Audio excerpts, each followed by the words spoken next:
Assalamualaikum warahmatullahi wabarakatuh. Bismillahirrahmanirrahim. Alhamdulillahirabbil alamin. Wassalatu wassalamu ala asyrafil anbiya'i wal mursalin sayyidina wa maulana Muhammad wa ala alihi wa ashabihi ajmain. Alhamdulillah, pada kesempatan kali ini kita akan mencoba menggali, memahami seputar isi daripada kandungan kitab Jami'ul Usul fil Auliya. Kitab ini disusun oleh Syekh Ahmad Al-Kamaskanawi.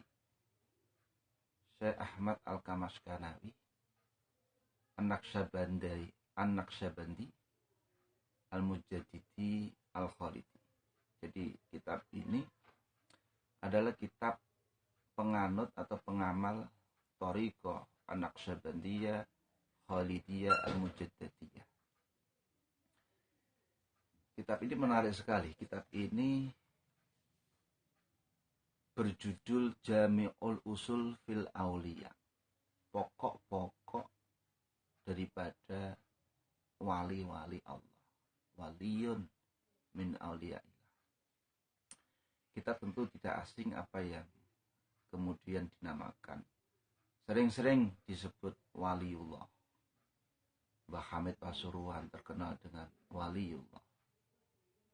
Kemudian Mbah Khalil Bangkalan dikenal dengan waliullah. Bahkan kita tidak asing sering ziarah ke Wali Songo. Ada Raden Asmorokondi, ada Raden Sunan Ampel, ada Raden Jumadil Kubro, Sunan Bonang, ada Sunan Giri, Sunan Muria, Sunan Kalijogo, Sunan Sarif Hidayatullah, Sunan Gunung Jati, Sunan Kudus, dan banyak lagi wali-wali yang lain. Kita juga sering mendengar ada wali kutub. Wali kutub. Siapa wali kutub itu? Ada berapa wali-wali Allah tingkatannya? Kita akan mencoba menelusuri. Di sini ada kitab yang sangat menarik, kitab Jami'ul Usul fil Auliya, miliknya Syekh Al-Kamaskanawi, pengamal Tarikat An-Naqsyabandiyah Al-Khalidiyah Al-Mujaddidiyah. Di awal beliau menjelaskan beberapa jenis-jenis thariqah. Ada Naqsyabandiyah, kemudian ada Qadiriyah, ada Sadiliyah, ada Rifa'iyah, ada Dasukiyah, dan masih banyak yang lain.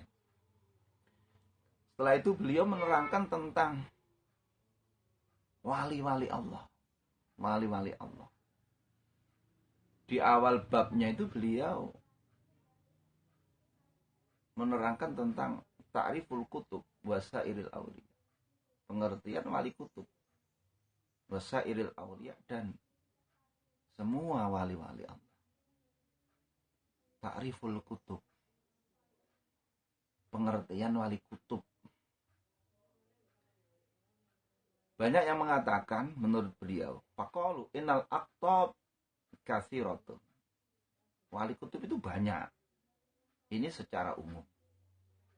Fa inna kulla muqaddami qaumin wa qutbuhum. Karena sebenarnya setiap komunitas wali itu di sana pasti ada kutubnya, ada imamnya. Imam para wali. Wali itu kan macam-macam. Ada wali ini, wali itu, wali yang karena kesabarannya, wali yang karena kesyukurannya, wali yang karena kedermawanannya, wali yang karena qanaahnya, kezuhudannya. Nah, komunitas-komunitas wali ini pasti punya kutub, punya pemimpin, punya imam, punya semacam kayak ya koordinator atau apa. Tapi ini secara maknawi, tidak bisa kita kemudian gambarkan, kita definisikan, kita imajinasikan bahwa wali itu seperti organisasi yang tampak geruda-gerudu mengadakan kegiatan. Tidak. Ini kegiatannya pun maknawi. Mereka punya kesamaan lelakon, punya kesamaan spiritual yang di situ punya punjernya, punya di sana ada yang paling atas, komunitas-komunitas itu. Jadi ini ya tidak bisa kemudian didetek. Ini si A, si Fulan, jumlahnya sekian, komunitasnya, pemimpinnya ini, kutubnya ini, nggak bisa. Ini maknawi. Nah, wali kutub ini sebenarnya banyak. Tapi kalau kemudian dikatakan al-kutub al-ghaus, al-kutub al-ghaus, wali kutub al-ghaus cuma satu. Wali kutub al-ghaus cuma satu.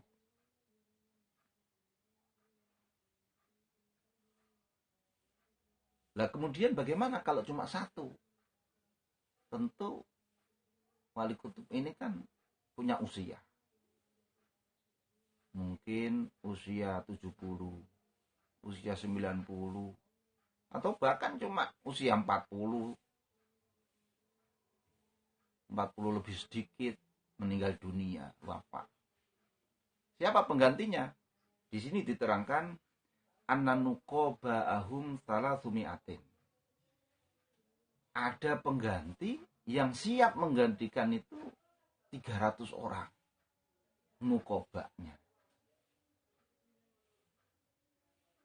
Secara maknawi ketika wali kutub al-ghaus meninggal dunia, wafat, maka otomatis ada yang menggantikan. Bahkan ada cadangannya itu sekitar 300 orang. Ini pun secara maknawi, tidak kemudian kita gambarkan 300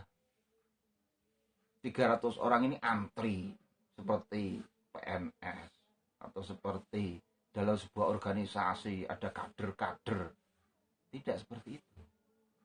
Mungkin 300 orang ini ya sewaktu-waktu turun derajat, tidak menjadi mukobaknya. Jadi 300 orang pasti 300 orang, tapi mungkin personnya mungkin tidak pasti. Begitu juga wali kutub. Nah, setidaknya wali kutub ada 10 amalan atau 10 kriteria. Seseorang dikatakan wali kutub setidaknya memiliki 10 kriteria.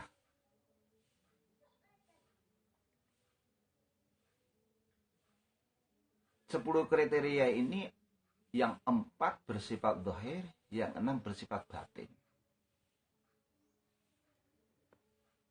Arba'atun zahiratun walahum asyratu a'malin. Ada 10 amalan. Wali kutub itu cirinya setidaknya memiliki 10 kriteria. Arba'atun zahiratun wasittatun batinatun. 4 bersifat zahir, 6 bersifat batin. Fa'amal arba'atu zahirah. Yang 4 yang zahir itu faqathratul ibadah. Memperbanyak ibadah. Ibadahnya itu banyak.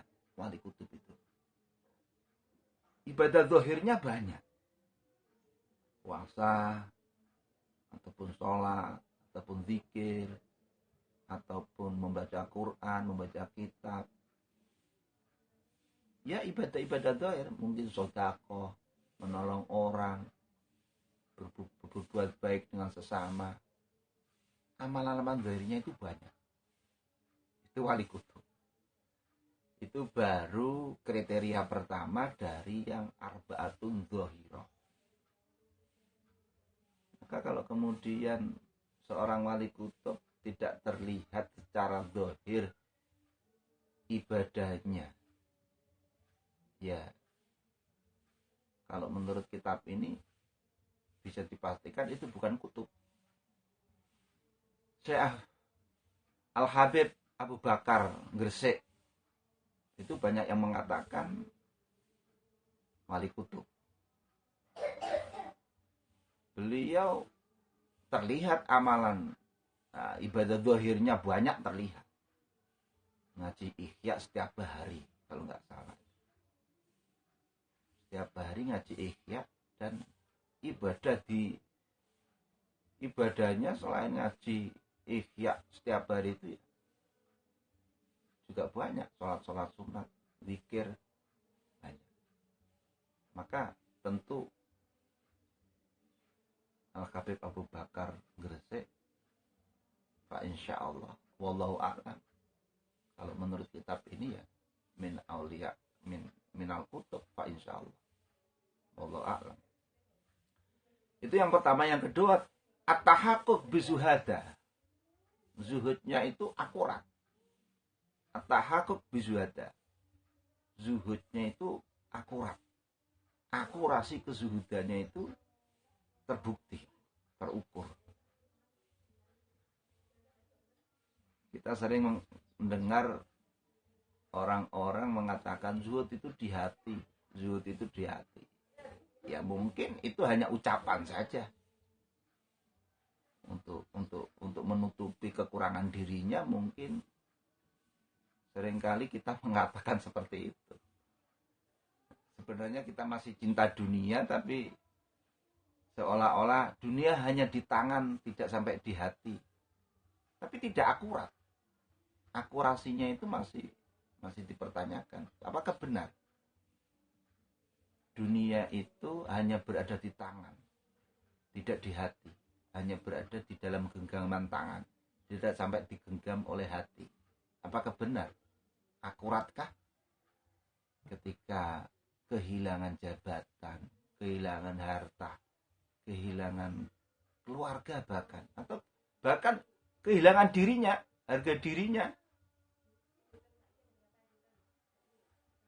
tentu dia menyesal. Tentu dia kecewa. Ya berarti kezuhudannya atau tahaqquq bizuhadanya masih belum kriteria at-tahaqquq bizuhada. Kalau memang sudah tahaqquq bizuhada, ya tidak akan kecewa dengan sesuatu yang tidak didapat, dan juga tidak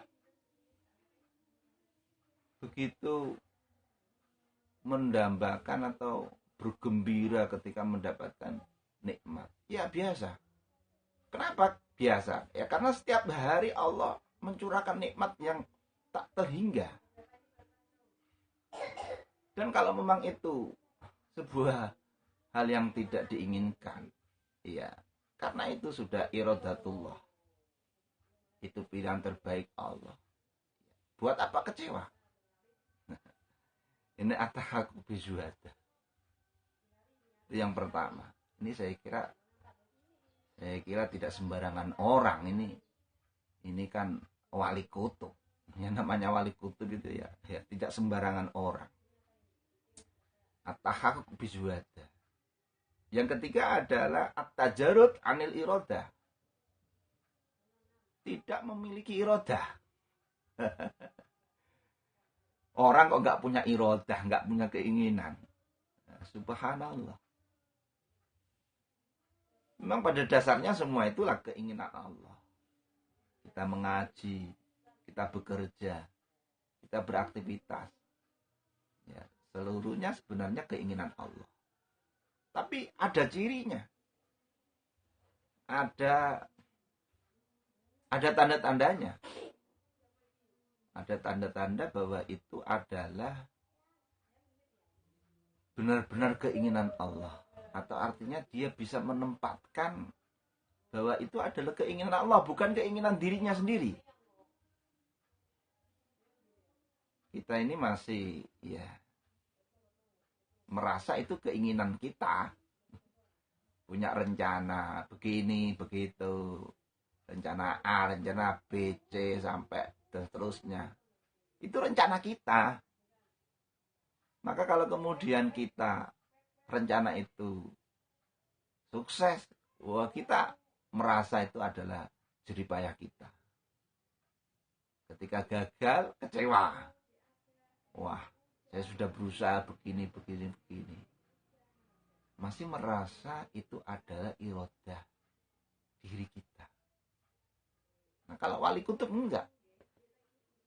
Itu sudah bisa menempatkan bahwa semuanya itu irodatullah.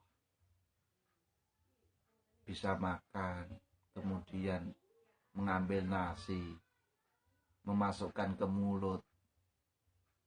Itu irodatullah, bukan irodah, bukan keinginan diri.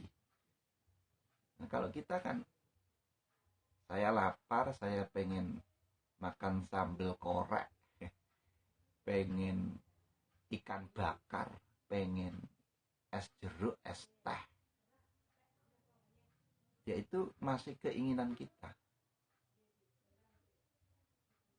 Ketika, wah ikan bakar nggak ada, wah ikan bakarnya nggak enak. Seolah-olah keinginan kita tidak tercapai. Masih merasa itu adalah keinginan kita. Wali kutub sudah bisa seperti itu. Sudah mampu seperti itu. Subhanallah.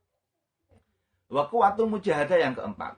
Yang pertama tadi adalah kathratul ibadah, at-tahaqquq bizuwadah, kemudian tajarrud anil iradah. Yang keempat adalah quwwatul mujahadah. Mujahadahnya kuat. Mujahadah itu keseriusan atau ketekunan. Segalanya itu ditekuni, tidak kemudian karena sudah punya tajarrud anil ibadah, tahaqquq bizuwadah, maka tentu kuwatul mujahadahnya itu benar, sudah sesuai kuwatul mujahadahnya. Dia tidak gampang putus asa, dia tidak gampang mandek di tengah jalan, dia tidak gampang kemudian menghitung-hitung ibadahnya barangkali.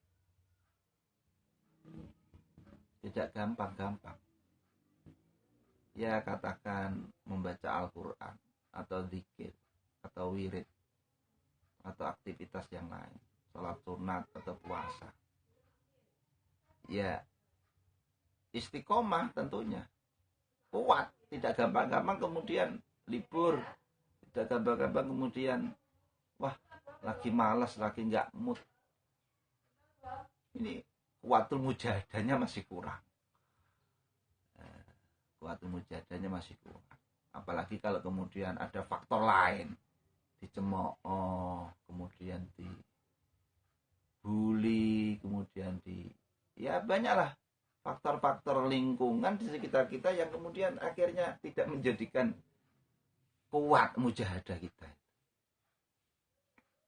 Mujahadah di sini bukan dalam arti mujahadah yang selama ini kita pahami. Mujahadah yang selama ini kita pahami adalah mujahadah ya memperbanyak ibadah, itu namanya mujahadah, bukan. Nah, kasratul ibadah, memperbanyak ibadah itu beda dengan mujahadah.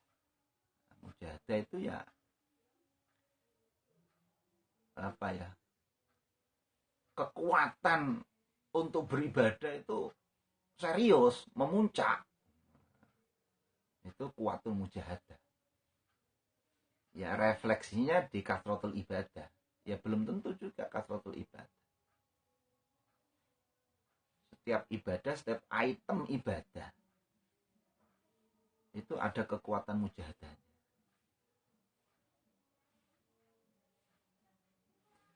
Itu yang keempat, yang secara zahir. Yang secara batin fa'amal arba'atu wa amal batinah faya ataubah. Ataubah.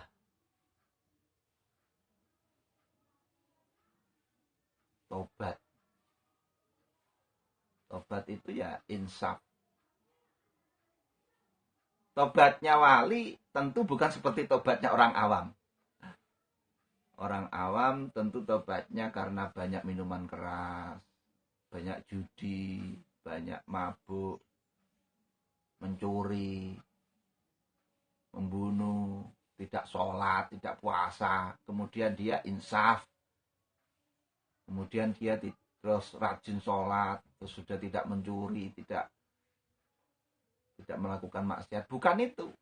Kalau wali bukan hanya sekedar itu. Tobatnya wali beda dengan tobatnya orang awam, beda dengan tobatnya orang umum. Wali itu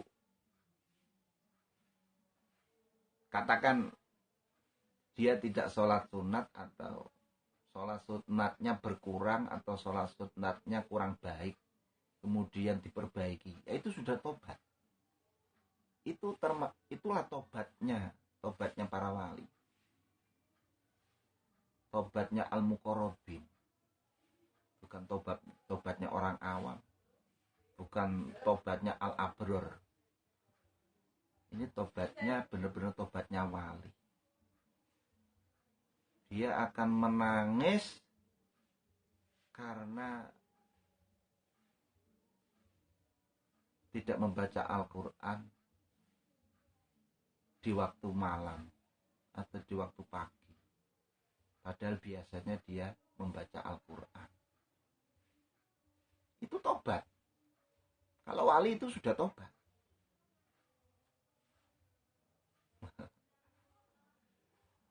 Yang selanjutnya ada al-inabah. Al-inabah.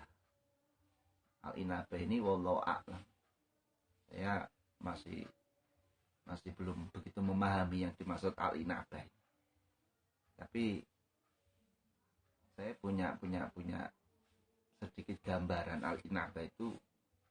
Wali itu biasanya termasuk memiliki jiwa pengorbanan. Wali itu punya keinginan menanggung beban orang lain. Wali itu tidak ingin orang lain tertimpa musibah. Ya Allah, musibah itu berikan kepada saya saja. Makanya kadang-kadang wali itu cobaannya luar biasa.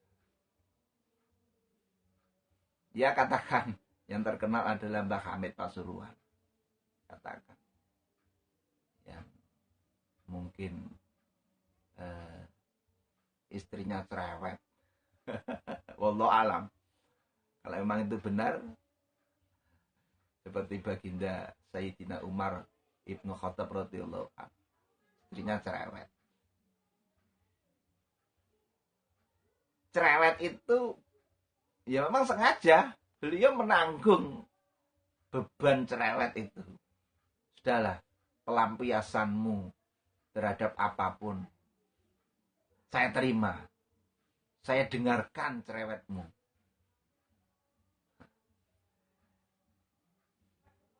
Itu menanggung atau mengganti beban orang lain.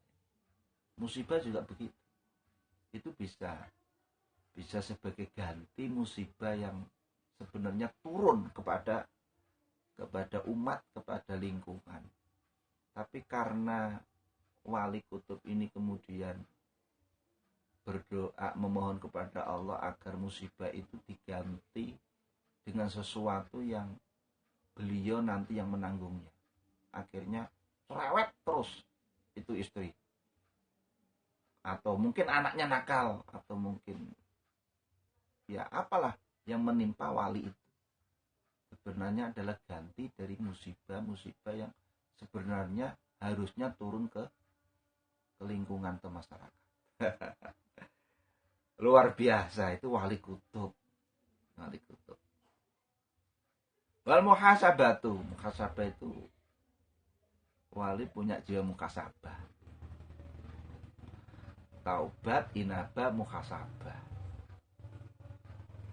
Muhasabah itu evaluasi atau selalu menghitung-hitung bahwa dirinya itu kurang, bahwa dirinya itu masih belum baik.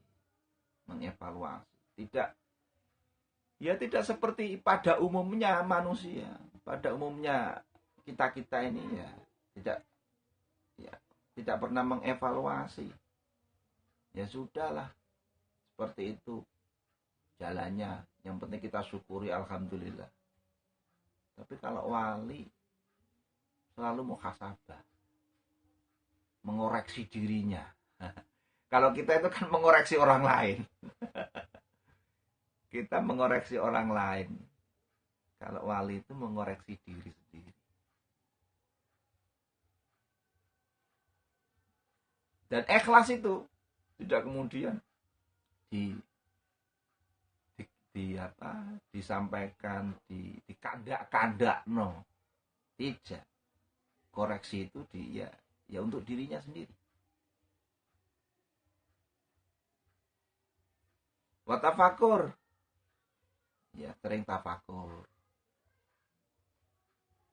Tafakur penciptaan Allah.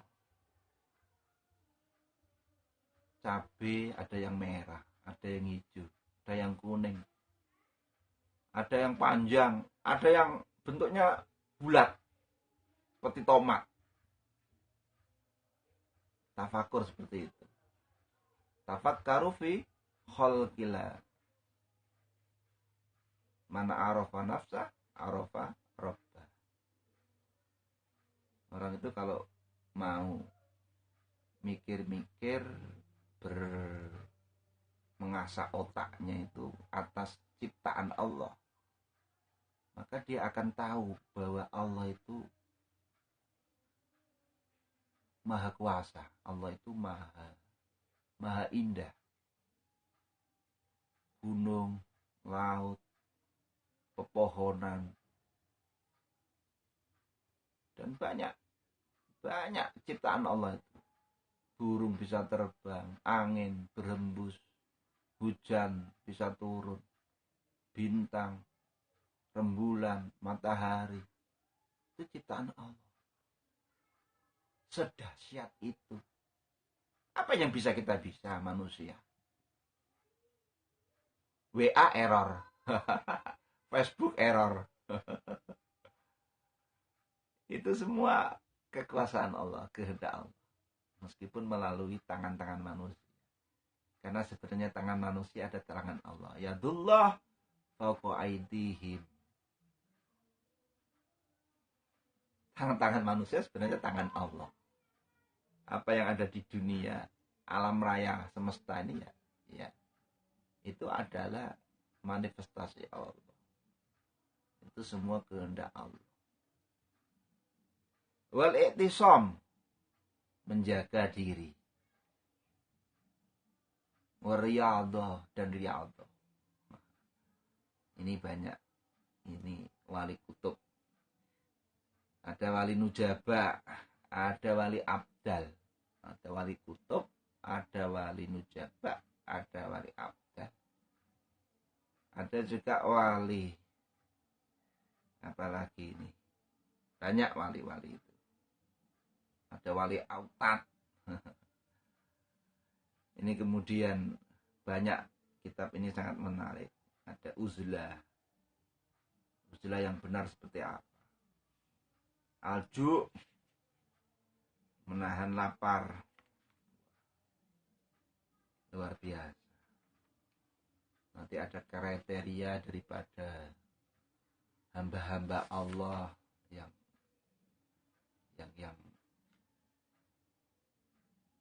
kenapa kemudian disebut Abdullah? Kemudian kenapa disebut Abdul Ghaffar?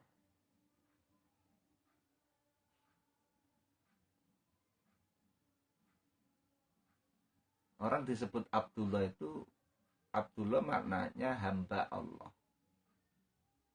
Ini termasuk ciri daripada wali. Ciri daripada wali itu di antaranya adalah dia pantas menyandang predikat Abdullah. Tajalahul haqqu bijami asma'i. Allah itu bertajali atau bermanifestasi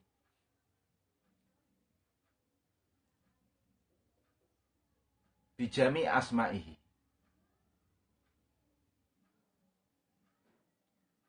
Seperti ya Rasulullah Shallallahu Alaihi Wasallam itu ya hanya Rasulullah itu yang mempunyai predikat Abdullah, Nabi. Nabi itu pasti wali.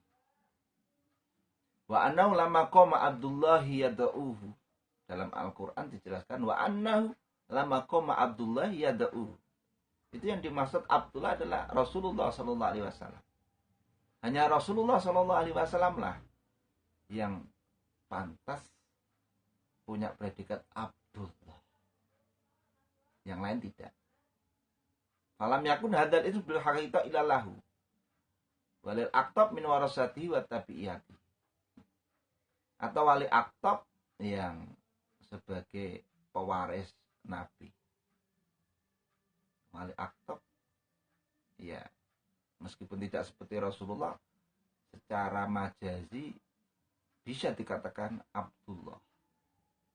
Karena sifat-sifat Allah termanifestasi pada dirinya, pada orang itu, pada wali kutub itu.